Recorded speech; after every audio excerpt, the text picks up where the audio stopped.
La miséricorde en elle-même, elle nous donne cette capacité surnaturelle à produire cette nature de Dieu. Et cette nature de Dieu, c'est que toi et moi, nous ne méritons rien. Cette nature de Dieu, c'est que si Dieu n'a pas fait, personne ne peut le faire. Miséricorde ne veut pas dire que je vais croiser les bras et penser que la manne descendra du ciel. Non. Miséricorde, ça veut dire que j'ai vu mes limites et vraiment j'ai besoin de Dieu. J'ai vraiment besoin de l'action de Dieu dans ma vie. Miséricorde veut dire j'ai regardé à gauche, j'ai regardé à droite, je ne sais pas d'où peut me venir le secours. Et c'est là où la miséricorde de Dieu est capable. Miséricorde est que tout le monde m'a abandonné, on me condamne, on me juge, on me traite de tout. Miséricorde veut dire je permets à Dieu de parler à ma place. Le but de la miséricorde, c'est quoi? C'est que les gens doivent se rendre compte que quel que soit ce qu'ils peuvent être, ou quel que soit ce qu'ils sont devenus, quel que soit ce qu'ils devraient être aujourd'hui ou demain, ils sachent que c'est la main de Dieu qui a rendu cela possible. Et forcément, ça nous donne de l'humilité.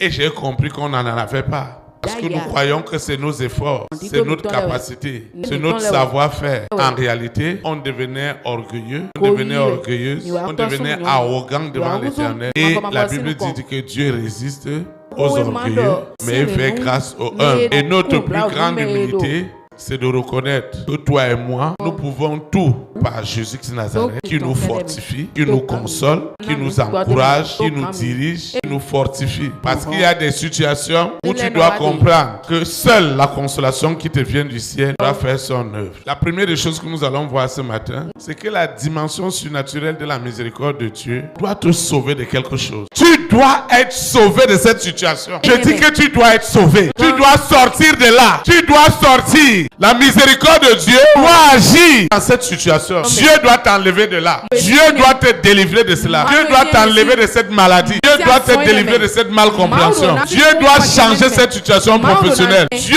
doit t'enlever de cette situation critique. Et c'est sa miséricorde qui est capable de rentrer dans la dimension surnaturelle. La deuxième chose que nous allons voir, c'est que la miséricorde de Dieu doit te connecter à la plénitude du Saint-Esprit. Dans le surnaturel de la miséricorde, Dieu te visite par la plénitude et ton vieil homme disparaît totalement. Au nom de Nazareth. Le dernier point que nous allons voir, je vous assure, les promesses de Dieu deviennent une réalité palpable. Je prophétise, une sœur, un frère, un couple rentre dans les promesses de Dieu. Au nom de Jésus Nazareth. Je dis des promesses de miséricorde. Dans ces promesses-là, Dieu dit qu'il fait miséricorde à qui il veut. Dieu doit te faire miséricorde. Tu rentres dans ses promesses. Je te vois rentrer dans ses promesses. Si ça tarde, tu dois attendre. Parce que la miséricorde de Dieu accomplira certainement ses promesses. Au nom puissant de Jésus.